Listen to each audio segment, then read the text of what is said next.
Hello YouTube, it is Chris here, and in today's episode we are going to be discussing the Ultimate Box by Monthly Knife Club. So stick with me.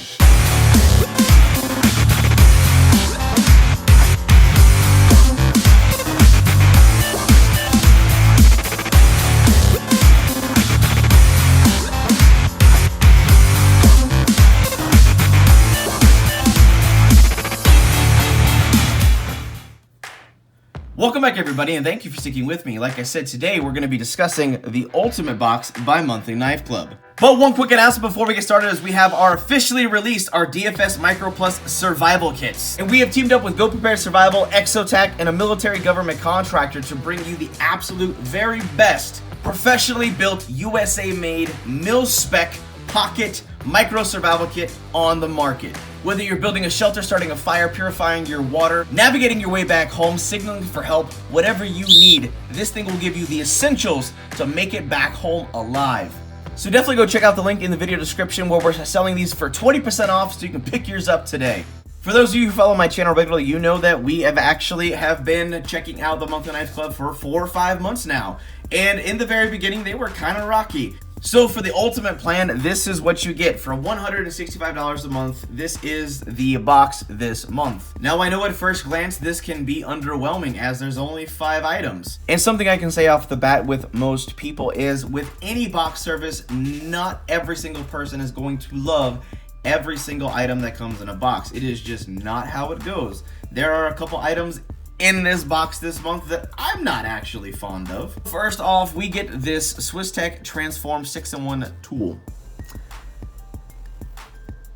I don't even really understand what this is. I really do actually. But this is a flashlight. It's not very overwhelming. I did it with the lights off too. It's still not very impressive. And they have this little button tool where you go like this and it kind of Swiss armies this thing out. And essentially it's a Phillips head screwdriver set and a flathead screwdriver set, and that's it. So it's a $13 pocket flathead and Phillips head screwdriver set. Next up, this is a fun little item that I've been wanting to check out for a while. This is the Parka Shark by Cold Steel. I know a bunch of you have at least probably checked it out once, but this is basically a Kubaton in a pen style. This gives you a really thin felt tip pen that actually does write, but it is made of pure polypropylene. This is solid polypropylene, which means you can use it as an impact tool, self-defense weapon, whatever you feel like you need to do in a pinch no matter what. But it is still a viable writing implement. It does work really well, but it has one big downside that I find, and it's not necessarily the Monthly Knife Club's fault by any reason, but this is freaking huge. And I'll actually give comparison to a tactical pen that the Monthly Knife Club actually showcased in another box. This is normal pen. This is not normal pen. This is like mega sharp, super sharp, fatty Sharpie marker. This is ridiculous. Is this Grylls fixed blade knife? It's a standard fixed blade. It has some pretty cool features going for it. Like on the sheath, for instance, standard thermoplastic sheath, nothing special. But the way they designed this clip is kind of neat, is you can push this down and you can send this thing flying forward like this, but if you wanted to carry it tip up or tip down, doesn't matter. You can jam this thing in there and you can have it carrying where it's in your pocket, where it's tipped down, so you can just pull it down if it's on a chest rig, or you can carry it normal belt style. This is a light duty task knife, so it filling a role for light duty tasks wouldn't be a big deal. It does come sharp. It does have a nice, comfortable finger gripping. I like the choil, so you can choke up on it.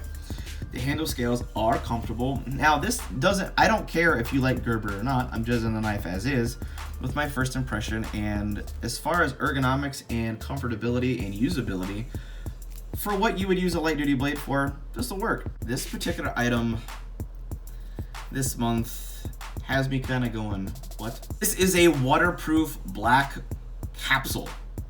At first glance, I looked at it and I was like, oh dude, I could do some fun stuff with this. And my first thought was toilet paper tablets. My first glance was to stick these Wizzy wipes in there, and I was like, hell yeah. But then as soon as I decided to stick the toilet paper tablets, and visually speaking, it looks like it'll probably fit.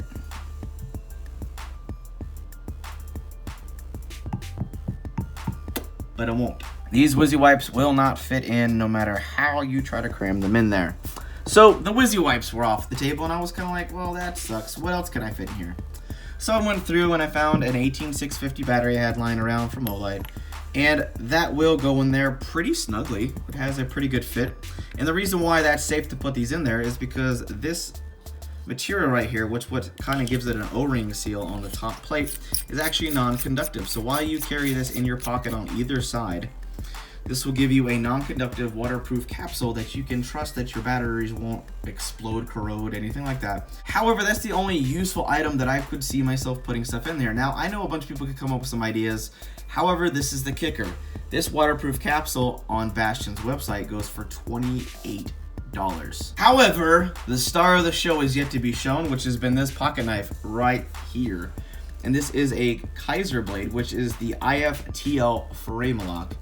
And this is actually pretty freaking cool. It is rocking S35VN, titanium handle scales. I think that is either G10 that has been bored out, which is kind of a cool aesthetic for the overlay. And it has it on that side. Then they have a blue anodized pocket clip, which gives it a good standoff. But it deploys really, really smooth. It's super sharp out of the box. And for a smaller knife, I tend to not like smaller knives, but this is a comfortable EDC flipper. And the reason why is if you are a knife lover, you're subscribing to the Monthly Knife Club, and month to month for their prized possessions, their Clydesdales that come into the box, you usually are getting about $160 value in the knives alone, just for the singular prized pony. But for people who are knife collectors, you'll see the value right here. Then I kind of go, well, I'm kind of paying for this and shipping, and then I kind of get the rest of the stuff for free. And when I break it down that way, I can kind of justify the cost that I'm paying each and every month, but I understand completely why for others, it may not feel that way. You also start to fall into the category of, do I find this useful? Do I like this? Is this something I would use or keep or want or necessary or anything? And that's all on the judgment of the procurement team or the owner or whoever's running the company.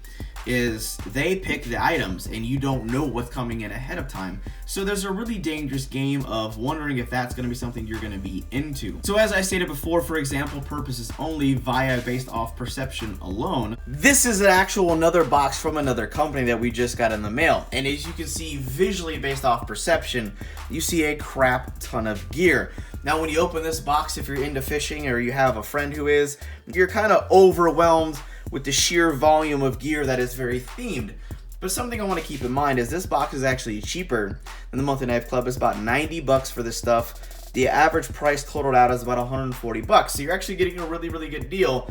But something I want to mention, like I said, off perception, is this knife right here is valued actually higher than all of that stuff combined. Even though all this stuff has a retail value of 148 bucks, this one has an online price of $160. So even though you may visually be underwhelmed by the value of items, the perception can be different. So it's a very weird, tricky game you play when you have a box service. Coming back to the box service this month, the value of the items are physically still there. You kind of have to make up your own decision on whether you feel the items are useful or not. And that's where I say the perception comes in. When you only have 5 items in the box, even though the value of the items is much higher, you run the risk of, if there's 2 or 3 items that people don't like, you run into the risk of people not feeling the value is there. Now for me, I can see the value in most of the items here, and if I really wanted to get picky and just kind of break it down to the base, I think this is junk. But everything else, I could find a use for. How do you feel about this month's box from the Monthly Knife Club? So definitely go down and leave your comments down below. And if you want to do any research for yourself, I'll definitely have links down in the video description where you can learn more about Monthly Knife Club or any of the other products we have shown or mentioned. But that just about does it for now. And if you enjoyed the talking points and the test footage from the Monthly Knife Club, definitely give this video a big thumbs up and share this out with your friends and family in your social media networks so we can keep growing, thriving, and making awesome videos for you guys. But that just about does it for now. Hope you guys have an absolute wonderful day. I'm out.